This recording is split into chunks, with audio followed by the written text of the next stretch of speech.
Hello everyone, welcome to undoubtedly with Anubhav again. इसके पहले जो लेक्चर थे हम लोगों ने उसमें हाई कोर्ट की सीरीज़ स्टार्ट की थी, जिसमें हम लोगों ने हाई कोर्ट के जो ऑर्गेनाइजेशंस हैं और उनके जजेस की अपॉइंटमेंट के बारे में पढ़ा था। अब जो हमारी आज का लेक्चर स्टार्ट होने वाला है उसमें हम लोग हाई कोर्ट के जुरिस्डिक्शंस और उसके पावर्स के बारे में पढ़ेंगे। हाई कोर्ट के जुरिस्डिक्शन और पावर्स के बारे में पढ़ने से पहले ये ज़रूरी है कि आप लोग सुप्रीम कोर्ट के जुरिस्डिक्शन और पावर्स के बारे में पढ़ें। उसके लिए आपको लास्ट वीडियोज़ में जाना पड़ेगा, क्योंकि हाई कोर्ट और सुप्रीम कोर्ट का जो जुरिस्डिक्शन है उसकी काफ़ी टर्मिनोलॉजी एक जैसी होती है। So let's start the jurisdiction and powers of high court. सबसे पहला जो इंपॉर्टेंट जुरिस्डिक्शन होता है हाई कोर्ट का, that's what we call writ jurisdiction. ये रिट जुरिस्डिक्शन सुप्रीम कोर्ट के रिट जुरिस्डिक्शन से काफ़ी अलग होता है। सुप्रीम कोर्ट के रिट जुरिस्डिक्शन में हमने ये पढ़ा था कि जब सेंट्रल गवर्नमेंट और स्टेट गवर्नमेंट या दो स्टेट गवर्नमेंट्स के बीच में अगर डिस्प्यूट होता है तो वो सुप्रीम कोर्ट सॉल्व करती है, उसे हम लोग सुप्रीम कोर्ट का रिट जुरिस्डिक्शन कहते हैं। लेकिन जब हम लोग हाई कोर्ट के रिट जुरिस्डिक्शन की बात करते हैं तो उसमें following of the cases involve होते हैं। फॉर एग्जाम्पल विल, यानी कि वसीयत या जायदाद के जो मामले होते हैं जब वो हाई कोर्ट में जाते हैं तो वो हाई कोर्ट के रिट जुरिस्डिक्शन कहलाते हैं। इसके अलावा मैरिज या डिवोर्स या कंपनी लॉ से रिलेटेड भी जो केसेस होते हैं वो हाई कोर्ट के रिट जुरिस्डिक्शन कहलाते हैं। पॉइंट नंबर 2, अगर किसी भी मेंबर ऑफ पार्लियामेंट यानी कि सांसद या फिर MLA, that means member of legislative assembly या विधायक के इलेक्शन से रिलेटेड अगर कोई भी डिस्प्यूट होता है और अगर वो डिस्प्यूट इलेक्शन से रिलेटेड डिस्प्यूट हाई कोर्ट में जाता है तो उसे हम लोग हाई कोर्ट का रिट जुरिस्डिक्शन भी कहते हैं। Do remember the point, MP या एमएलए के इलेक्शन से रिलेटेड जो फाइनल डिसीजन होता है वो हमेशा सुप्रीम कोर्ट का होता है, लेकिन दैट डज नॉट मीन कि इनके इलेक्शन डिस्प्यूट्स को हाई कोर्ट सॉल्व नहीं कर सकता। इसके अलावा FR, that means fundamental rights, यानी कि मौलिक अधिकार, अगर मौलिक अधिकार से रिलेटेड कोई भी केस हाई कोर्ट में जाता है तो वो भी हाई कोर्ट के रिट जुरिस्डिक्शन के अंडर आता है। फॉर एग्जांपल, हर एक इंडियन सिटीजन को उसके फंडामेंटल राइट्स दिए गए हैं। For example, right to speak या फिर राइट टू क्रिटिसाइज या राइट टू मूव एनीवेयर। अगर किसी भी इंडियन सिटीजन के किसी भी फंडामेंटल राइट का वायलेशन होता है and that if that case goes to high court, that would be under writ jurisdiction. इसमें एक बहुत इंपॉर्टेंट पॉइंट है जो आपको नोट करना है। हमारे यहाँ जितने भी हाई कोर्ट्स हैं इस वक्त 25, उसमें से 4 इंपॉर्टेंट हाई कोर्ट हैं, that is Bombay high court, Madras high court, Calcutta high court and Delhi high court. In 4 high courts का जो रिट जुरिस्डिक्शन होता है वो बाकी के 21 हाई कोर्ट से हायर लेवल का होता है। फॉर एग्जाम्पल, अगर कोई एक केस है, सेम केस, उस एक तरीके के केस में बॉम्बे हाई कोर्ट ने भी डिसीजन दिया है और Madhya Pradesh high court, that is Jabalpur high court ने भी डिसीजन दिया है, तो हम बॉम्बे हाई कोर्ट का जो वर्डिक्ट है उस पर्टिकुलर केस से रिलेटेड उसे हम सही मानेंगे, उसे हम हायर वैल्यू का मानेंगे।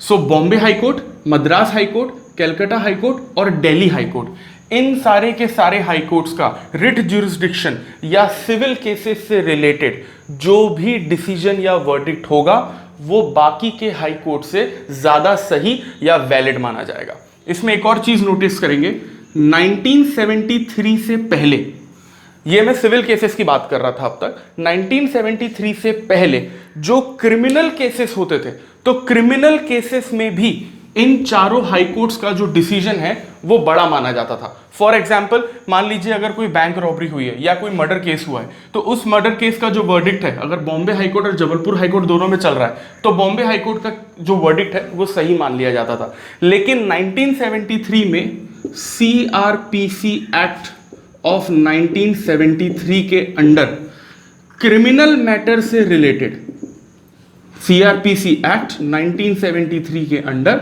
क्रिमिनल मैटर से रिलेटेड जो भी पावर्स इन चारों हाई कोर्ट्स को दिए गए थे वो उनसे वापस ले लिए गए। सो आज की डेट में 2020 में इन चारों हाई कोर्ट्स का डिसीजन सिविल केसेस में बाकी हाई कोर्ट से ज्यादा है, लेकिन क्रिमिनल केसेस में इनका जो डिसीजन पावर है वो उतना ही है जितना बाकी के 21 कोर्ट्स का है। नाउ सेकेंड जुरिस्डिक्शन में हम लोग आते हैं, दैट इज एपिलेट जुरिस्डिक्शन। ये उसी तरीके का है जैसे हम लोगों ने सुप्रीम कोर्ट का एपिलेट जुरिस्डिक्शन पढ़ा था। सिविल मैटर आप लोग जानते हैं कि अगर विल का है या मैरिज या डिवोर्स से रिलेटेड कोई भी मैटर हो जो सिविल के अंडर आता है। फॉर एग्जाम्पल, कोई भी ऐसा केस जिसमें कोई क्राइम नहीं हुआ है, दैट इज सिविल मैटर। तो अब अगर कोई सिविल मैटर है वो डिस्ट्रिक्ट कोर्ट से उठकर अगर हाई कोर्ट में आता है तो उसे हम लोग appellate jurisdiction of civil matters कहते हैं। इसमें किसी भी तरीके का बाउंडेशन नहीं है कि वो मिनिमम इतनी वैल्यू का होना चाहिए या नहीं होना चाहिए।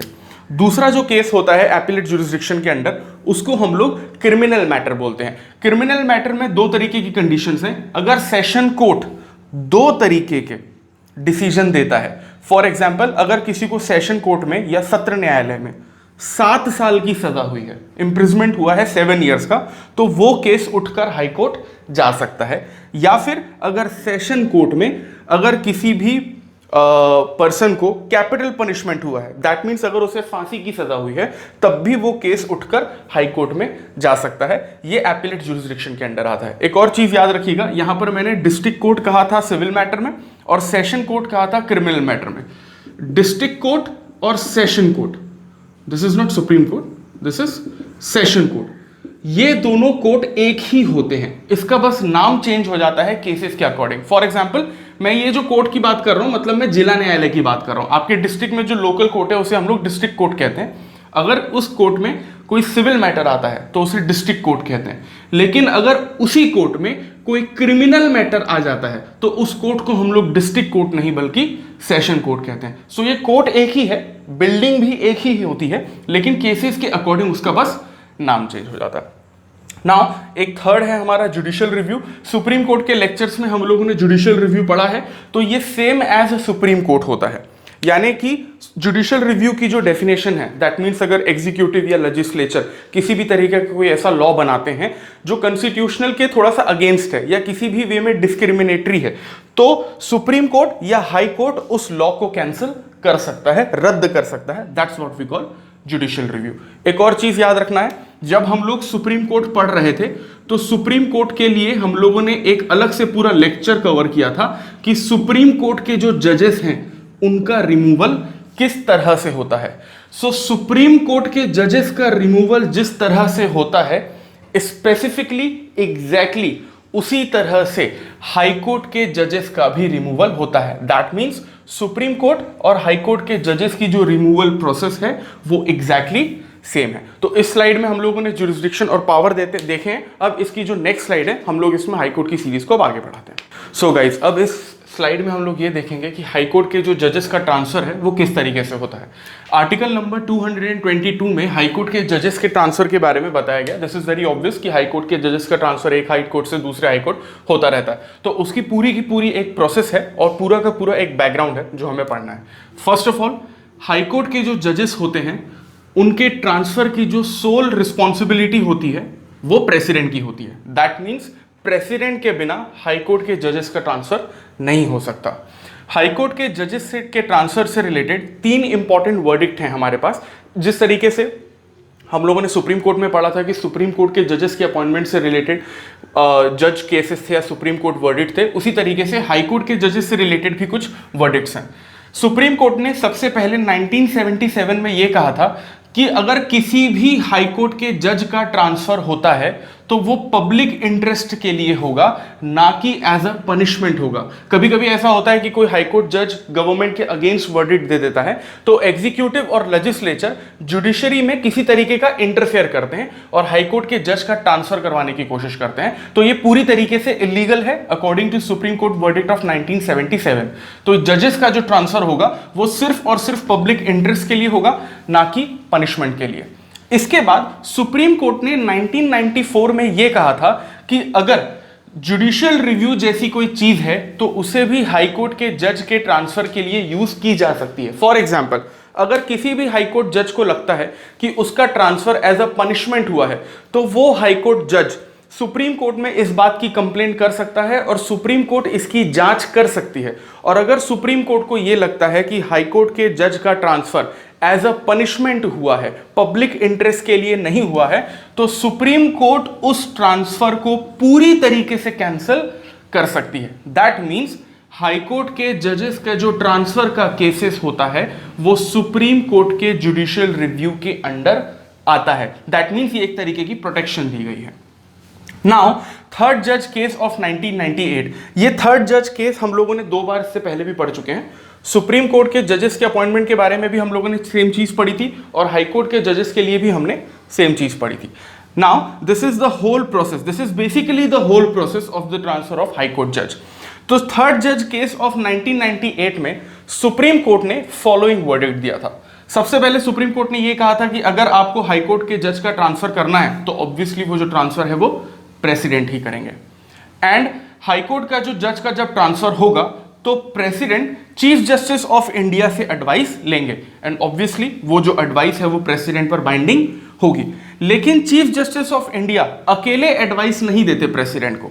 Chief justice of India supreme court के 4 सीनियर मोस्ट जजेस से भी एडवाइस लेते हैं. प्लस इसके अलावा 2 हाई कोर्ट के चीफ जस्टिस से भी एडवाइस ली जाती है.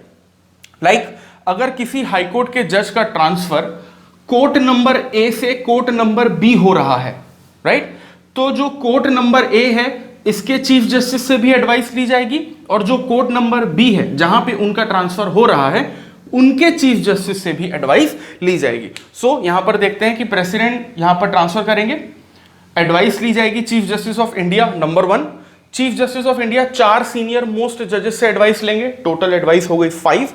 और इसके अलावा उन 2 हाई कोर्ट के जहां से ट्रांसफर हो रहा है और जहां पर ट्रांसफर हो रहा है उन 2 हाई कोर्ट के 2 चीफ जस्टिस से भी एडवाइस ली जाएगी. दैट मींस 5 + 2 7, यानी कि एक हाई कोर्ट जज के ट्रांसफर के लिए टोटल 7 लोगों से एडवाइस ली जाती है. तो ये था हमारा हाई कोर्ट का सेकेंड पार्ट. यहाँ पर हम लोग अपनी हाई कोर्ट की सीरीज खत्म करते हैं. अगर हाई कोर्ट से रिलेटेड किसी भी तरीके के आपके डाउट्स हो तो आप उसको कमेंट सेक्शन में दीजिए, मैं उसका कमेंट में ही आंसर करूंगा या फिर नेक्स्ट वीडियो में हम लोग उसके बारे में बात करेंगे. अब जो हमारी नेक्स्ट सीरीज स्टार्ट होगी वो कॉन्स्टिट्यूशनल बॉडीज के बारे में होगी और जो नेक्स्ट लेक्चर रहेगा हमारा वो इलेक्शन कमीशन के बारे में रहेगा. Thank you.